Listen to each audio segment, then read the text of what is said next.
কেনে আছা ছাত্ৰ-ছাত্ৰীসকল? আশা কৰোঁ তোমালোকে ভালেই আছা। কক্ষালৈ তোমালোকক স্বাগতম জনালো। মই উপাসনা ভূঞা আজি তোমালোকক নৱম শ্ৰেণীৰ বিজ্ঞানৰ দ্বিতীয়টো অধ্যায় আমাৰ চাৰিওকাষৰ বস্তুবোৰ বিশুদ্ধনে তাৰ চতুৰ্থ অংশটো আমি আলোচনা কৰিম। চতুৰ্থ অংশটো হৈছে ভৌতিক আৰু ৰাসায়নিক পৰিৱৰ্তন। ছাত্ৰ-ছাত্ৰীসকল তোমালোকে তোমালোকৰ চাৰিওফালে বিভিন্ন পৰিৱৰ্তন দেখিবলৈ পোৱা। এই পৰিৱৰ্তনসমূহ তোমালোকে নিশ্চয় মন কৰিছা যে সাধাৰণতে এজোপা সৰু গছ যেতিয়া গছৰ পুলি আমি লগাওঁ তেতিয়া গছজোপা ক্ৰমান্বয়ে বৃদ্ধি হ'বলৈ ধৰে। সেইটো এটা পৰিৱৰ্তন নহয়নে বাৰু? ঠিক তেনেদৰে আন বিভিন্ন পৰিৱৰ্তন তোমালোকে নিশ্চয় লক্ষ্য কৰিছা। এতিয়া আমি জানিব লাগিব যে এই পৰিৱৰ্তনবোৰ একেধৰণৰ নে তাহাঁতৰ মাজত ভিন্নতা আছে। পৰিৱৰ্তনবোৰ আমি দুটা ভাগত ভগাব পাৰোঁ। এইটো হৈছে যে ৰাসায়নিক পৰিৱৰ্তন আৰু ভৌতিক পৰিৱৰ্তন। তোমালোকক ইয়াত দেখুৱাৰ দৰে পৰিৱৰ্তন অৰ্থাৎ চেঞ্জ বুলি কৈছে, যিটো ভৌতিক পৰিৱৰ্তন ফিজিকেল চেঞ্জ আৰু ৰাসায়নিক পৰিৱৰ্তন অৰ্থাৎ কেমিকেল চেঞ্জ বুলি কোৱা হৈছে। ভৌতিক পৰিৱৰ্তনৰ ক্ষেত্ৰত তোমালোকক এটা ছবি দেখুওৱা হৈছে। এই ছবিটো তোমালোকে নিশ্চয় দেখিছা। এই ছবিটোত এডোখৰ কি বাৰু? এডোখৰ কি দেখাইছে? এয়া হৈছে বৰফ এডোখৰ।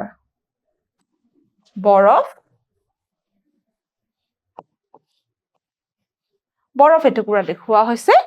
আৰু আনটো ছবিত কি দেখুওৱা হৈছে? জুই দেখুওৱা হৈছে। জুই এটা চিত্ৰ তোমালোকক দেখুওৱা হৈছে। এই দুটা ছবি তোমালোকক কিয় দেখুওৱা হৈছে বাৰু? ইয়াত বুজোৱা হৈছে যে বৰফ এটুকুৰা যেতিয়া লাহে লাহে গলি যাব, আমাৰ কি হ'ব? গলি গলে পানী হ'ব। সেইটো এটা কিন্তু ভৌতিক পৰিৱৰ্তন। অৰ্থাৎ পানী যিটো আমি সাধাৰণ উষ্ণতাত পানী হিচাপে পাওঁ, সেয়া যেতিয়া ঠাণ্ডা হ'ব 0 ডিগ্ৰী চেণ্টিগ্ৰেডত বৰফ হ'ব আৰু যেতিয়া উতলাম পানীখিনি 100 ডিগ্ৰী চেণ্টিগ্ৰেডৰ পিছত কিন্তু সেই পানী কি হ'ব? ভাপ হৈ যাব। এই পৰিৱৰ্তনবোৰ ভৌতিক পৰিৱৰ্তন বুলি আমাক ইয়াত দেখুওৱা হৈছে। তাৰ লগতে দেখুওৱা হৈছে যে ৰাসায়নিক পৰিৱৰ্তন জুই একুৰা দেখুওৱা হৈছে। জুইকুৰাত দেখুওৱা হৈছে যে কেইটুকুৰামান কাঠ জ্বলোৱা হৈছে আৰু এইটোকে কোৱা হৈছে যে এইটো হৈছে ৰাসায়নিক পৰিৱৰ্তনৰ উদাহৰণ বুলি কৈছে। ছাত্ৰ-ছাত্ৰীসকল, ইয়াত তোমালোকে এতিয়া ভৌতিক পৰিৱৰ্তনৰ বিষয়ে অলপমান কিছু কথা জানিব পাৰিবা। ভৌতিক পৰিৱৰ্তননো কোনবিলাক? এতিয়া যিবিলাক পৰিৱৰ্তন আমি দেখিব পাৰোঁ বা পৰ্যবেক্ষণ কৰিব পাৰোঁ, সেই পৰিৱৰ্তনসমূহে হৈছে ভৌতিক পৰিৱৰ্তন। আমি পৰ্যবেক্ষণ আৰু বৰ্ণনা কৰিব পৰা ধৰ্ম বুলি কৈছে ইয়াতে। তাৰমানে যেতিয়া আমি পৰ্যবেক্ষণ কৰিব পৰা আৰু বৰ্ণনা কৰিব পৰা ধৰ্মসমূহৰ যেতিয়া পৰিৱৰ্তন ঘটে, সেইবিলাক পৰিৱৰ্তনেই হৈছে ভৌতিক পৰিৱৰ্তন। যেনে ইয়াত উদাহৰণ দিছে ৰঙৰ পৰিৱৰ্তন, কঠিনতা, দৃঢ়তা, প্ৰবাহিতা, ঘনত্ব, গলনাংক আৰু উতলাংক ইত্যাদি। এনেধৰণৰ পৰিৱৰ্তনবোৰে হৈছে আচলতে ভৌতিক পৰিৱৰ্তন। ইয়াৰ পিছত ছাত্ৰ-ছাত্ৰীসকল তোমালোকক এটা উদাহৰণ দিয়া হৈছে। এই উদাহৰণটো হৈছে ভৌতিক পৰিৱৰ্তনৰ উদাহৰণ। ইয়াত দিয়া হৈছে যে অৱস্থাৰ পৰিৱৰ্তনবোৰ হৈছে ভৌতিক পৰিৱৰ্তন। কিহৰ পৰিৱৰ্তন? অৱস্থাৰ পৰিৱৰ্তনবোৰে হৈছে কিন্তু ভৌতিক পৰিৱৰ্তন। এই পৰিৱৰ্তনৰ সময়ত পদাৰ্থৰ অভ্যন্তৰীণ অথবা ৰাসায়নিক গুণৰ পৰিৱৰ্তন নঘটে। অকল ভৌতিক গুণসমূহৰহে পৰিৱৰ্তন ঘটে। যেনেকৈ অৱস্থাৰ পৰিৱৰ্তন বুলি ক'লে আমি ক'ব পাৰিম যে যেতিয়া বৰফ এটুকুৰা কি হয়? বৰফ এটুকুৰা পৰিৱৰ্তিত হৈ পেলাই কি হয়? পানী হয়। ইয়াক আমি কি বুলি ক'ম? ভৌতিক পৰিৱৰ্তন বুলি ক'ম। ঠিক তেনেকে পানী যেতিয়া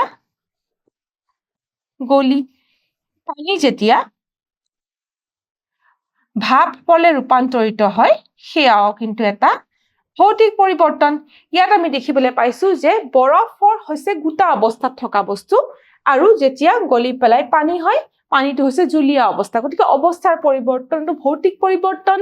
আৰু তাৰপিছত দিছে যে পানী যেতিয়া ভাপ হয়, পানী হৈছে জুলীয়া অৱস্থা আৰু ভাপ হৈছে গেছীয় অৱস্থাত থকা পৰিৱৰ্তন। গতিকে এই পৰিৱৰ্তনবোৰ হৈছে অৱস্থাৰ পৰিৱৰ্তন। তাৰমানে ইয়াতে কি হৈছে যে আকাৰৰ সাল সলনি হৈছে। বৰফৰ নিৰ্দিষ্ট আকাৰ আছে, কিন্তু পানী কি হৈছে? পানীয়ে কিন্তু পাত্ৰৰ আকাৰ লয় গতিকে এইবোৰ হৈছে এটা ভৌতিক পৰিৱৰ্তনৰ উদাহৰণ ছাত্ৰ ছাত্ৰীসকল তোমালোকক এতিয়া আমি ৰাসায়নিক পৰিৱৰ্তনৰ কথা আলোচনা কৰিম ৰাসায়নিক পৰিৱৰ্তননো কি বা কোনবিলাক পৰিৱৰ্তনক ৰাসায়নিক পৰিৱৰ্তন অৰ্থাৎ কেমিকেল চেঞ্জ বুলি কোৱা হয় যিবিলাক পৰিৱৰ্তনৰ ভৌতিক পৰিৱৰ্তনৰ লগতে ৰাসায়নিক পৰিৱৰ্তনো হয় তেনে পৰিৱৰ্তনবোৰকে ৰাসায়নিক পৰিৱৰ্তন বুলি কোৱা হয় তাৰ মানে ৰাসায়নিক ধৰ্মবোৰৰ পৰিৱৰ্তন হ'ব ইয়াত কোৱা হৈছে পদাৰ্থৰ ভৌতিক ধৰ্মৰ লগতে ইয়াৰ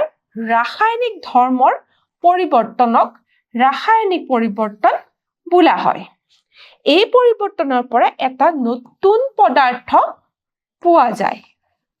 অৰ্থাৎ যেতিয়া ৰাসায়নিক ধৰ্মৰ পৰিৱৰ্তন হয় তেতিয়া কিন্তু আমি এটা নতুন পদাৰ্থ পাবলৈ সক্ষম হ'ম কিন্তু আমি ইয়াৰ আগৰ উদাহৰণত দেখিছো যে অৱস্থাৰ পৰিৱৰ্তন যাক এটা আমি ভৌতিক পৰিৱৰ্তন বুলি কৈছো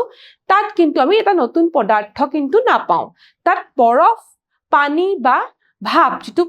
জলীয় বাষ্প এই সকলোবোৰ পদাৰ্থটো কিন্তু একেই হেতু হৈছে পানী আৰু কিন্তু ৰাসায়নিক পৰিৱৰ্তনৰ ক্ষেত্ৰত কিন্তু তেনেকুৱা নহয় ৰাসায়নিক পৰিৱৰ্তনৰ ক্ষেত্ৰত যেতিয়া ৰাসায়নিক পৰিৱৰ্তন হয় তেতিয়া আমি সম্পূৰ্ণ এটা নতুন পদাৰ্থ পাবলৈ সক্ষম হ'ম ইয়াত এটা উদাহৰণ দিছে যেনে কাঠ জ্বলোৱা এই জুইকুৰা আমি প্ৰথমতে দেখাৰ দৰে আকৌ দেখিবলৈ পাইছো ইয়াত কি হৈছে যে এই কাঠখিনি যেতিয়া জ্বলোৱা হৈছে তেতিয়া তাত ৰাসায়নিক পৰিৱৰ্তন ঘটিছে এই ৰাসায়নিক পৰিৱৰ্তনৰ ফলত কি হ'ব যে কাঠ টুকুৰা কিন্তু জ্বলি পেলাই ছাই হৈ যাব লগতে কিছুমান নতুন পদাৰ্থৰ সৃষ্টি হ'ব কিছুমান গেছৰ সৃষ্টি হ'ব এইটো ক্ষেত্ৰত যেনে কাৰ্বন ডাই অক্সাইড কাৰ্বন মনোঅক্সাইড ইত্যাদি ছাত্ৰ ছাত্ৰীসকল এতিয়া তোমালোকে ভৌতিক পৰিৱৰ্তননো কি ৰাসায়নিক পৰিৱৰ্তননো কি তাৰ এটা আভাস পালা বুজি পালা এতিয়া আমি দুয়োবিধ পৰিৱৰ্তনৰ মাজত পাৰ্থক্যটো আলোচনা কৰিব লাগিব প্ৰথম ভাগত তোমালোকক ভৌতিক পৰিৱৰ্তনৰ কথা দিয়া হৈছে আৰু দ্বিতীয় ভাগত দিয়া হৈছে ৰাসায়নিক পৰিৱৰ্তনৰ কথা ভৌতিক পৰিৱৰ্তনত আমি গম পাই আহিছো যে ভৌতিক ধৰ্ম বা পৰ্যবেক্ষণ কৰিব পৰা ধৰ্মসমূহৰ পৰিৱৰ্তনে হৈছে কিন্তু ভৌতিক পৰিৱৰ্তন কিন্তু ৰাসায়নিক পৰিৱৰ্তনৰ ক্ষেত্ৰত কি হয় যে ভৌতিক পৰিৱৰ্তনৰ লগতে কিন্তু ৰাসায়নিক ধৰ্মৰো পৰিৱৰ্তন ঘটে তাকে ইয়াত কোৱা হৈছে কেৱল পদাৰ্থৰ ভৌতিক ধৰ্মৰ কেৱল পদাৰ্থৰ ভৌতিক ধৰ্মৰ পৰিৱৰ্তন যেনে আকাৰ আকৃতি অৱস্থা কঠিনতা দৃঢ়তা ঘনত্ব ইত্যাদি এইবোৰ পৰ্যবেক্ষণ কৰিব পৰা যিবোৰ ধৰ্ম অকল যেতিয়া এইবিলাক ধৰ্মৰ পৰিৱৰ্তন হয় তেতিয়া আমি কিন্তু তাক ভৌতিক পৰিৱৰ্তন বুলি কওঁ তাৰ ঠাইত কিন্তু ৰাসায়নিক পৰিৱৰ্তনৰ ক্ষেত্ৰত কি হয় পদাৰ্থৰ ভৌতিক ধৰ্মৰ লগতে কিন্তু ৰাসায়নিক ধৰ্মৰো পৰিৱৰ্তন ঘটিব বুলি কৈছে যেনেকে কাঠ জ্বলালে কাঠ জ্বলোৱাটো এটা ৰাসায়নিক পৰিৱৰ্তন তাৰ পাছত ভৌতিক পৰিৱৰ্তনৰ ক্ষেত্ৰত কিন্তু কোনো নতুন পদাৰ্থৰ সৃষ্টি নহয় অকল অৱস্থাৰহে হাল সলনি হয় কিন্তু ৰাসায়নিক পৰিৱৰ্তনৰ ক্ষেত্ৰত কিন্তু নতুন পদাৰ্থ সৃষ্টি হয় নতুন পদাৰ্থ সৃষ্টি নহয় বুলি কৈছে আমি এনেকে কৈছো আৰু ইয়াত নতুন পদাৰ্থ সৃষ্টি হয় এইটো ইয়াৰ পাৰ্থক্য তাৰ পাছত আমাক দিয়া হৈছে যে সাধাৰণতে উলটিব পাৰে আৰু অপ্ৰত্যাৱৰ্তনীয় বুলি কৈছে তাৰ মানে কি সাধাৰণতে ভৌতিক পৰিৱৰ্তন আমি দেখিছো পানীৰ উদাহৰণটোকে লওঁ পানীৰ ক্ষেত্ৰত আমি কি পালো পানীৰ পৰা কি হয় পানীৰ ক্ষেত্ৰত আমি পাইছিলো যে যেতিয়া আমি বৰফ এটুকুৰা পাওঁ বৰফ যেতিয়া পৰিৱৰ্তিত হৈ পেলাই পানীৰ আকাৰলৈ যায় ঠিকে আছে এইটো পানীৰ আকাৰলৈ যায় এইটো কিন্তু আমি এইটো দিশত দেখাইছো ঠিকে আছে কিন্তু এইটো এটা ভৌতিক পৰিৱৰ্তন যেহেতু এইটো এটা ভৌতিক পৰিৱৰ্তন আমি ইয়াক এনে ধৰণেও লিখিব পাৰো বৰফ যেতিয়া উষ্ণতা বৃদ্ধি হয় তেতিয়া আমি পানী পাওঁ আৰু আকৌ যেতিয়া উষ্ণতা কমি আহে তেতিয়া কিন্তু পুনৰি বৰফ বা কঠিন অৱস্থালৈ ঘূৰি আহিব পাৰে ঠিক তেনেদৰে পানীৰ পৰা ভাপৰ ক্ষেত্ৰতো একেটা কথাই হয় পানীৰ পৰা যেতিয়া আমি ভাপ পাওঁ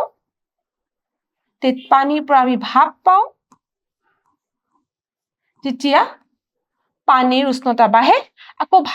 ভাপৰ পৰা আকৌ পুনৰ আমি কিন্তু পানী পাব পাৰো গতিকে এয়া হৈছে ভৌতিক পৰিৱৰ্তন আৰু ভৌতিক পৰিৱৰ্তনটো সাধাৰণতে ভৌতিক পৰিৱৰ্তনটো উলটিব পাৰে তাৰমানে আগৰ অৱস্থালৈ আহিব পাৰে কিন্তু ৰাসায়নিক পৰিৱৰ্তনৰ ক্ষেত্ৰত তেনেকুৱা নহয় কাঠ এডাল যেতিয়া আমি জ্বলাই দিম তেতিয়া আমি কি পাম যে ছাই পাই যাম ছাইখিনিৰ পৰা কিন্তু পুনৰ আকৌ সেই কাঠখিনি পোৱাটো সম্ভৱ হৈ নুঠে তাৰ পাছত কৈছে যে ইয়াত উদাহৰণ কিছুমান দিছে সেই উদাহৰণবোৰ হৈছে যে ভৌতিক পৰিৱৰ্তনৰ উদাহৰণ কি বুলি দিছে যে বৰফ যেতিয়া গলি যায় শাক-পাচলি কটা আদি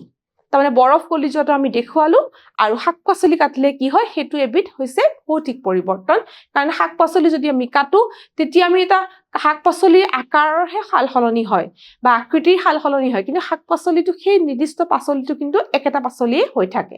আৰু ৰাসায়নিক পৰিৱৰ্তনৰ ক্ষেত্ৰত দিছে কাঠ জ্বলোৱা চাকি জ্বলোৱা ইত্যাদি ইয়াৰ পাছত ছাত্ৰ-ছাত্ৰীসকল ইয়াত আন এটা উদাহৰণলৈ আমি আহিছো ইয়াত দিছে যে মমবাতি জ্বলোৱা উদাহৰণটোৰ কথা কৈছে মমবাতি এডাল যেতিয়া আমি জ্বলাই দিম ইয়াতে মই চিত্ৰ এটা আঁকিবলৈ চেষ্টা কৰিছো মমবাতি এডাল যেতিয়া আমি জ্বলি থাকিব এই মমবাতিটো কি হ'ব জ্বলি থকা মমবাতিডাল কিন্তু লাহে লাহে গলি এই তলিত কিন্তু মমবাতি কি হ'ব থুপ খাব হয়নে নহয় বাৰু মমবাতি তাৰমানে মমবাতি জ্বলালে কি হ'ব মমবাতি জ্বলালে যেতিয়া মমবাতিডাল জ্বলিব মমবাতিখিনি কিন্তু গলি গলি তলত থুপ খাবহি তাকে ভৌতিক পৰিৱৰ্তন বুলি কৈছে মমবাতি গলি যোৱা এইটো এটা ভৌতিক পৰিৱৰ্তন কাৰণ মমবাতিডালৰ আকাৰ সলনি হ'ব লগতে কিন্তু ৰাসায়নিক পৰিৱৰ্তনো হ'ব কাৰণ মমবাতিডাল যেতিয়া জ্বলি যাব মমবাতিডাল জ্বলি গ'লে মমবাতি যি এইটো পদাৰ্থ মম পদাৰ্থটো কিন্তু জ্বলি পেলাই আন পদাৰ্থলৈ ৰূপান্তৰিত হ'ব যেনেকৈ কাৰ্বন ডাই অক্সাইড ইত্যাদিলে ৰূপান্তৰিত হ'ব সেই কাৰণে মমবাতি জ্বলোৱা যিটো উদাহৰণ এইটো উদাহৰণটোৱে কিন্তু দুটা অৱস্থাকে বুজায় দুটা পৰিৱৰ্তনকে বুজায় প্ৰথমটো হৈছে ইয়াতে ভৌতিক পৰিৱৰ্তনো হয় লগতে ৰাসায়নিক পৰিৱৰ্তনো কিন্তু আমি দেখিবলৈ পাওঁ ইয়াৰ পাছত আমি ছাত্ৰ-ছাত্ৰীসকল এতিয়া বিশুদ্ধ পদাৰ্থৰ প্ৰকাৰৰ কথা আলোচনা কৰিম এতিয়া আমি পদাৰ্থৰ ভৌতিক আৰু ৰাসায়নিক পৰিৱৰ্তনৰ কথা বুজিলো এতিয়া বিশুদ্ধ পদাৰ্থৰ প্ৰকাৰ তাৰমানে কেনে ধৰণৰ বা কেইটা প্ৰকাৰটো বিশুদ্ধ পদাৰ্থ আমি পাওঁ বিশুদ্ধ পদাৰ্থ ছাত্ৰ-ছাত্ৰীসকল আমি পাবলৈ সক্ষম হওঁ দুটা ৰূপত বা দুটা প্ৰকাৰত সেয়া হৈছে মৌল আৰু যৌগ ইয়াত দিছে ৰাসায়নিক সংযুতি অনুসৰি পদাৰ্থবিলাকক মৌল বা যৌগ হিচাপে শ্ৰেণী বিভাগ কৰিব পাৰি গতিকে মৌল আৰু যৌগ দুবিধ আমি বিশুদ্ধ পদাৰ্থৰ প্ৰকাৰ পাওঁ এতিয়া এই মৌল আৰু যৌগবিলাকনো কি আমি এইটো অধ্যায়ৰ এইটো অংশত আমি মৌলৰ বিষয়ে আলোচনা কৰিম এতিয়া মৌলনো কি হয় কেনেকৈ আহিলে মৌলৰ যিটো ধাৰণা মৌলৰ যিটো নাম বা প্ৰথমে মৌল উপস্থাপন কৰিছিলে ৰবাৰ্ট বয়েল নামৰ বিজ্ঞানীজনে 1661 ৰবাৰ্ট বয়েলে মৌল শব্দটো প্ৰথমবাৰৰ বাবে ব্যৱহাৰ কৰিছিল 1661 চনত 1661 চনত ৰবাৰ্ট বয়েলে প্ৰথমে মৌলৰ নামটো ব্যৱহাৰ কৰিছিলে তাৰ পাছত এণ্টইন লৰেন্স লেভৰচিয়াৰে তেখেতে প্ৰথমবাৰৰ বাবে এটা মৌলৰ সূত্ৰ দিছিলে গতিকে এই মৌলৰ সূত্ৰটোনো কি মৌল আচলতে যিকোনো এটা পদাৰ্থৰ মৌলিক বা একেবাৰে বেসিক ফৰ্ম বুলি কওঁ মৌল হৈছে একেবাৰে মূল বা বেসিক ফৰ্ম আৰু এনে পদাৰ্থ যিটো আৰু তাতকে সৰু পদাৰ্থলে বা তাতকে সাধাৰণ পদাৰ্থলে কিন্তু ৰূপান্তৰিত হ'ব নোৱাৰে ইয়াত কোৱা হৈছে মৌল হৈছে পদাৰ্থৰ মূল বা আধাৰ যাক ৰাসায়নিক বিক্ৰিয়াৰ দ্বাৰা আন সৰল পদাৰ্থলৈ বিভাজিত কৰিব নোৱাৰি বুলি কৈছে কাৰণ মৌলক আমি আৰু সৰু কৰিব নোৱাৰো বা আৰু সাধাৰণ পদাৰ্থলে ৰাসায়নিক বিক্ৰিয়াৰ দ্বাৰা কিন্তু আমি পৰিৱৰ্তিত কৰিব নোৱাৰো তেনে পদাৰ্থবোৰে মৌল বুলি কৈছে ছাত্ৰ-ছাত্ৰীসকল এতিয়া তোমালোকক মই পৰ্যাবৃত্ত তালিকাৰ বিষয়ে অলপমান জ্ঞান দিম বা আমি আলোচনা কৰিম তোমালোকে এইখন যে দেখিছা চিত্ৰ এইখন চিত্ৰ হৈছে পৰ্যাবৃত্ত তালিকা এই পৰ্যাবৃত্ত তালিকাখনৰ বিষয়ে অধিক বিতংভাৱে আমি ইয়াৰ পৰৱৰ্তী অধ্যায় কেইটাত আলোচনা কৰিম কিন্তু এইটো অধ্যায়ত তোমালোকে মূলতে ইয়াকে জানিব লাগিব যে পৰ্যাবৃত্ত তালিকাখননো কিহৰ তালিকা আসলতে পৰ্যাবৃত্ত তালিকাখন হৈছে মৌলৰ তালিকা ইয়াত যিখিনি দিয়া হৈছে এই 1 নম্বৰ যেটো দিয়া হৈছে হাইড্ৰোজেন দিয়া হৈছে এই হাইড্ৰোজেনটোৱে হৈছে এটা মৌল আৰু 2 নম্বৰতে আমি এফালে দেখিব পাৰিছো যে হিলিয়াম হিলিয়ামটো আনটা মৌল তেনেকে ঠিক প্ৰত্যেকটো lithium beryllium boron carbon nitrogen oxygen fluorine neon এই সকলোবোৰে কিন্তু হৈছে মৌল অৰ্থাৎ এইবিলাক হৈছে মৌলিক ৰূপ ৰাসায়নিক বিক্ৰিয়াৰ দ্বাৰা কিন্তু ইহঁতক আৰু সাধাৰণ ৰূপলৈ ৰূপান্তৰিত কৰিব নোৱাৰি বুলি কৈছে ইয়াৰ পিছতে ছাত্ৰ ছাত্ৰীসকল কিছুমান গুৰুত্বপূৰ্ণ তথ্য তোমালোকক দিয়া হৈছে এই পৰ্যায়বৃত্ত তালিকাখন যে তোমালোকে দেখিছিলা সেই তালিকাখনৰ ওপৰত ভিত্তি কৰিয়ে কিন্তু কিছুমান তোমালোকক দিয়া হৈছে গুৰুত্বপূৰ্ণ তথ্য ইয়াত কোৱা হৈছে যে আমাৰ এতিয়ালৈকে 100কৈও অধিক কিন্তু মৌল আমাৰ আৱিষ্কাৰ হৈছে 100কৈও অধিক মৌল আছে তাৰে কিন্তু 92টা 92টা হে আমাৰ প্ৰাকৃতিক মৌল ইয়াত দিয়া হৈছে বৰ্তমান আৱিষ্কৃত মৌলৰ সংখ্যা 100কৈও অধিক কিন্তু তাৰে 92টা মৌলহে কিন্তু প্ৰাকৃতিক আৰু বাকিবিলাক মানুহে কৃত্ৰিমভাৱে প্ৰস্তুত কৰিছে বুলি দিছে সেয়া আমি এই পৰ্যায়বৃত্ত তালিকাখনত দেখিবলৈ পাম তোমালোকে দেখিবলৈ পাইছা যে পৰ্যায়বৃত্ত তালিকাখনত এই সংখ্যা দিয়া আছে এয়া 100কৈও অধিক সংখ্যা ইয়াত দিয়া আছে কিন্তু ইয়াৰ ভিতৰত অকল 92টাহে কিন্তু কি হৈছে যে 92টাহে কিন্তু প্ৰাকৃতিকভাৱে পোৱা হৈছে বাকিবোৰ কিন্তু কৃত্ৰিমভাৱে প্ৰস্তুত কৰা হৈছে তাৰ পিছতে তোমালোকক কোৱা হৈছে যে এই বেছিভাগ মৌলই গোটা বা কঠিন বেছিভাগ মৌল কি হৈছে গোটা বা কঠিন বুলি কোৱা হৈছে লগতে কোৱা হৈছে সাধাৰণ উষ্ণতাত কি হয় 11টা মৌল গেছীয় এতিয়া সাধাৰণ উষ্ণতাত 11টা মৌল গেছীয় কিন্তু বাকিবিলাক মৌল বেছিভাগে মৌল কি হৈছে সাধাৰণ উষ্ণতাত কিন্তু কঠিন বা গোটা অৱস্থাত থাকে বুলি কৈছে এই যে সাধাৰণ অৱস্থাত 11টা মৌল গেছীয় এইবিলাকৰ উদাহৰণ যে তোমালোকে জানিব বিচাৰা এইটো হৈছে হাইড্ৰজেন তাৰ পাছত নাইট্ৰজেন অক্সিজেন ইত্যাদি এনেকুৱা ধৰণৰ মৌলবোৰ কিন্তু সাধাৰণ উষ্ণতাত কি হয় গেছীয় অৱস্থাত থাকে বুলি কৈছে দুটা মৌল সাধাৰণ উষ্ণতাত তৰল সেই দুটা মৌল কি হৈছে মাৰ্কিউৰি আৰু ব্ৰমিন গতিকে আমি যে কলো এতিয়া ইমানখিনি মৌল আছে তাৰ ভিতৰত সাধাৰণ উষ্ণতাত দুটা মৌল কিন্তু কি হৈ থাকে তৰল ৰূপত থাকে সাধাৰণ উষ্ণতাত তৰল ৰূপত থাকে সেই দুটা হৈছে মাৰ্কিউৰি আৰু ব্ৰমিন তাৰ পাছত গেলিয়াম আৰু চিজিয়াম মৌল দুটা সাধাৰণ উষ্ণতাতকৈ সামান্য উচ্চতাত তৰল হৈ পৰে তাৰ মানে কি যে দুটা মৌল সাধাৰণ উষ্ণতাত তৰল সাধাৰণ উষ্ণতা বুলি ক'লে তোমালোকে কি জানিবা সাধাৰণ উষ্ণতা হৈছে 25 ডিগ্ৰী সেলসিয়াস বা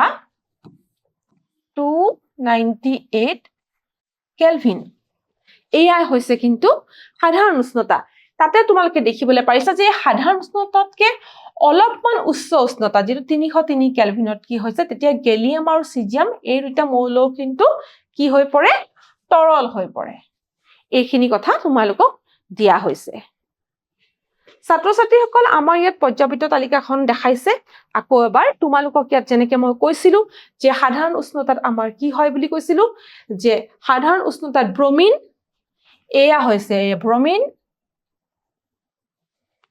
আৰু সাধাৰণ উষ্ণতাত ব্ৰমিনৰ লগতে কিন্তু মাৰ্কিউৰি এইটো হৈছে মাৰ্কিউৰি এই দুটা কি হৈছে সাধাৰণ উষ্ণতাত ইহঁতৰ কি হয় ইহঁত দুটা সাধাৰণ উষ্ণতাত তৰল অৱস্থাত পোৱা যায় আৰু সাধাৰণ উষ্ণতাতকে অলপমান উচ্চ উষ্ণতাটো কিন্তু কিছুমান পদাৰ্থ আমি পোৱাৰ ধৰে ইহঁতি তৰল অৱস্থাত থাকে ইয়াৰ পাছত ছাত্ৰ ছাত্ৰীসকল আমি মৌলৰ শ্ৰেণী বিভাজনৰ কথা আলোচনা কৰিম মৌলবোৰনো কেনেকে বা কেইটা ভাগত ভগোৱা হৈছে এতিয়া মৌলক তিনিটা ভাগত মূলতে ভগোৱা হৈছে মৌলবোৰক ভগোৱা হৈছে ধাতু অধাতু আৰু ধাতু কল্পৰ ৰূপত এয়া মৌল প্ৰথমটো হৈছে ধাতু দ্বিতীয়টো হৈছে অধাতু আৰু তৃতীয়টো হৈছে ধাতু কল্প এই তিনিটা ভাগতে কিন্তু মৌলবিলাকক ভাগ কৰা হৈছে মৌলবিলাকক এই তিনিটা ভাগত শ্ৰেণী বিভাজন কৰা হৈছে কিহৰ আধাৰত ইহঁতৰ ধৰ্মৰ আধাৰত কিন্তু ইহঁতৰ ধৰ্মৰ আধাৰত ইহঁতক তিনি ভাগত বিভাজিত বা শ্ৰেণী বিভাজন কৰা হৈছে প্ৰথমতে আমি ধাতুৰ বিষয়ে আলোচনা কৰিব লাগিব কোনবিলাক মৌলনো ধাতু বা কোনবিলাক মৌলক ধাতু বুলি কোৱা হয় এতিয়া মৌলৰ বা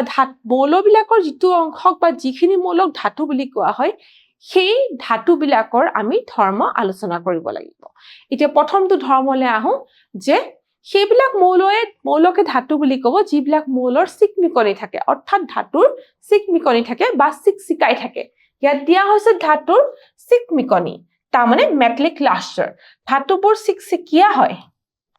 যেনে আমি জানো উদাহৰণ ইয়াত দিছে সোণৰ উদাহৰণটো দিছে যেনেকৈ সোণ ৰূপ এইবিলাকৰ আমি জানো এইবিলাক ধাতু আৰু এইবিলাকৰ এটা চিকমিকনি নিজা চিকমিকনি আছে ইয়াৰ পাছত তোমালোকক দিছে যে নমনীয় গুণ বা ডাক্টিলিটি তাৰমানে নমনীয় গুণ বা ডাক্টিলিটি বুলি কি কৈছে মানে কি কৈছে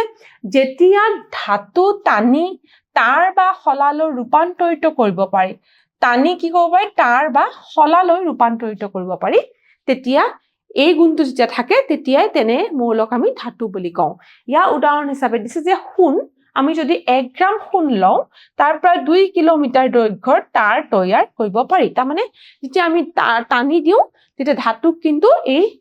এডোখৰ ধাতু এনেকুৱা অৱস্থাত আছে সোণ এডোখৰ আমি তাৰ কৰিব পাৰো বুলি কৈছে ইয়াৰ পাছৰ ধৰ্মটোলৈ আহো ইয়াৰ পাছৰ ধৰ্মটোত কৈছে ঘাত সহনশীল বা মেলিয়েবিলিটি ঘাত সহনশীল বা মেলিয়েবিলিটি বুলি মানে কি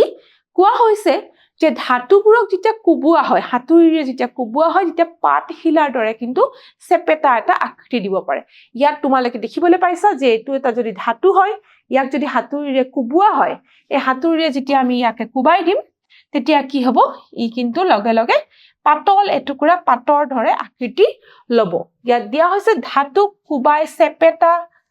পাতৰ আকাৰত তৈয়াৰ কৰিব পাৰি উদাহৰণ লোহা এলুমিনিয়াম আমি দেখিবলৈ পাওঁ যে এলুমিনিয়াম শীট বুলি কয় সেই এলুমিনিয়াম শীট আমি কেনেকৈ পাওঁ যে এই যিটো মেলিয়েবিলিটি বা ঘাত সহনশীল যিটো গুণ আছে তাৰ কাৰণে আমি এলুমিনিয়াম শীট পাবলৈ সক্ষম হওঁ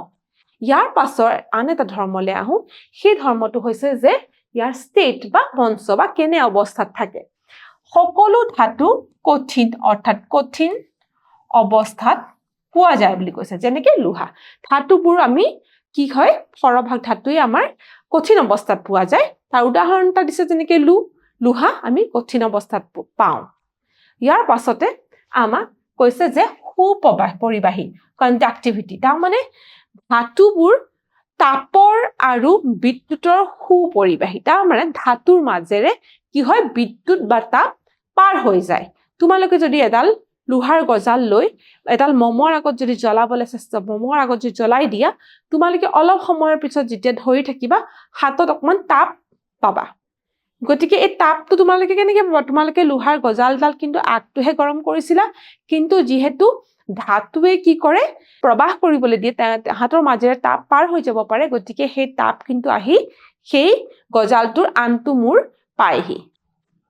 ইয়াৰ পাছতে আন এটা ধৰ্মৰ কথা কৈছে যে সোণালী শব্দ বা সোনৰাছ বুলি কৈছে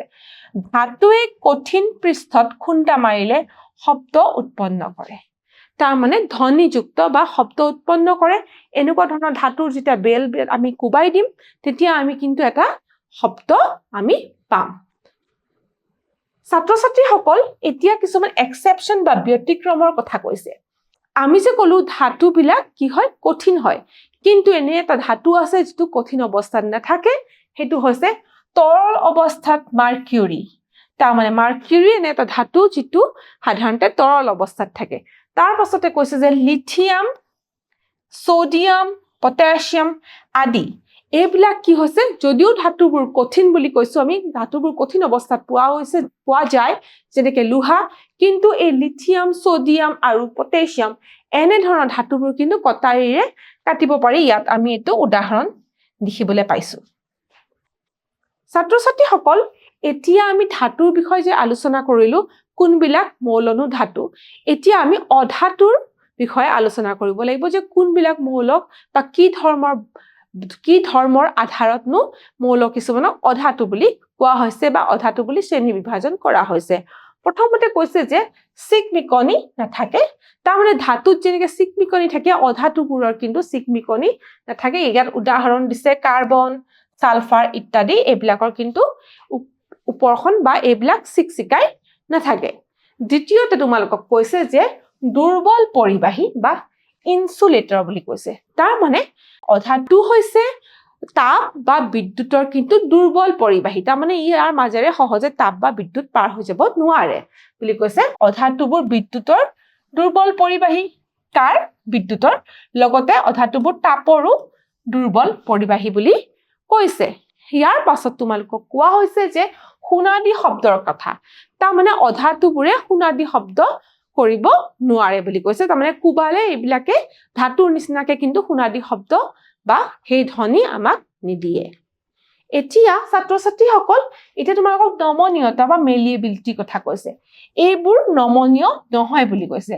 অৰ্থাৎ ইহঁতক পিটি চেপেটা পাতৰ দৰে কৰিব নোৱাৰি তাৰ মানে চেপেটা পাতৰ দৰে কৰিব নোৱাৰি গতিকে অধাতু এটা যদি আমি কুমাও হেতু সহজে ভাঙি যাব কিন্তু ধাতুৰ নিচিনাকে কিন্তু পিটিলে আমি চেপেটা এখন পাতৰ দৰে আকৃতি নাপাওঁ বুলি কৈছে তাৰ পাছত তোমালোকক ছাত্ৰ-ছাত্ৰীসকল আমি ধাতু আৰু অধাতুৰ পিছত তাৰ পিছৰ যেটো ভাগ আছিল মৌলৰ হেতু হৈছে ধাতুকল্প তাৰ বিষয়ে আমি আলোচনা কৰিব লাগিব ইয়াত দিয়া হৈছে ধাতুকল্প অৰ্থাৎ মেটেলয়েড বুলি কৈছে ইংৰাজীত মেটেলয়েড বুলি কয় এতিয়া কোনবিলাক মৌলনো ধাতুকল্প তাৰ মানে এই সেইখিনি মৌলকে ধাতুকল্পত ৰাখা হৈছে বা ধাতুকল্প হিচাপে শ্ৰেণী বিভাজন কৰা হৈছে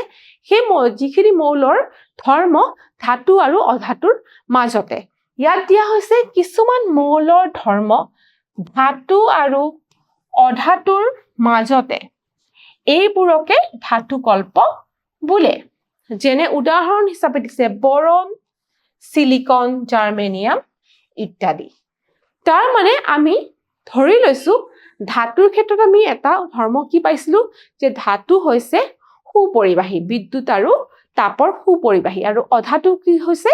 কুপৰিবাহী বা দুৰ্বল পৰিবাহী কিহৰ বিদ্যুৎ আৰু তাপৰ এতিয়া এই ধাতুকল্পবোৰৰ ধৰ্ম হেতু ক্ষেত্ৰতনো পৰিবাহিতাৰ ক্ষেত্ৰত কি হ'ব ধাতুকল্প খুব বেছি ভাল পৰিবাহীও নহয় কিন্তু দুৰ্বল পৰিবাহীও নহয় মাজতে ইহঁতৰ পৰিবাহিতা থাকে ইহঁতক কি বুলি কোৱা হয় সেমিকন্ডাক্টৰ বুলিও কোৱা হয় সেই কাৰণে ইহঁতক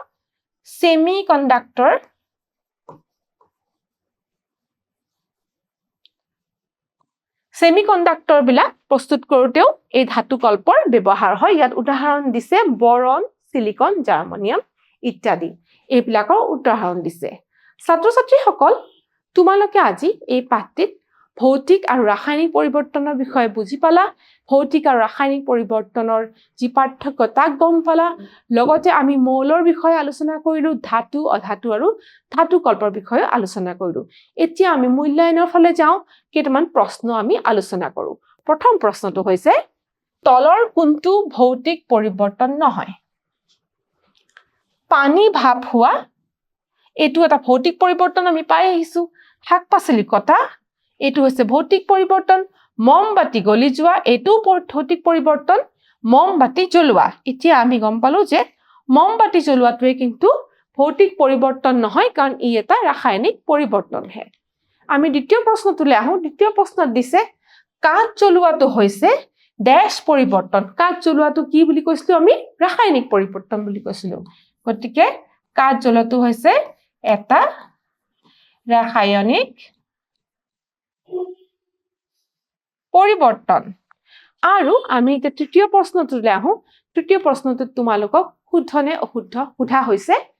সিলিকন আৰু বৰন হৈছে ধাতুকল্প আমি পাই আহিছো সিলিকন আৰু বৰন কি হয় এই দুটা হৈছে ধাতুকল্প গতিকে এইটো একেবাৰে শুদ্ধ গতিকে ছাত্ৰ-ছাত্ৰীসকল আজি আমি আমাৰ পাঠটি ইয়াতে সামৰিব লাগিব আৰু ইয়াৰ পৰৱৰ্তী যেটো আমাৰ অংশ আছে হেতু আমি পৰৱৰ্তী ক্লাছত আলোচনা কৰিম ধন্যবাদ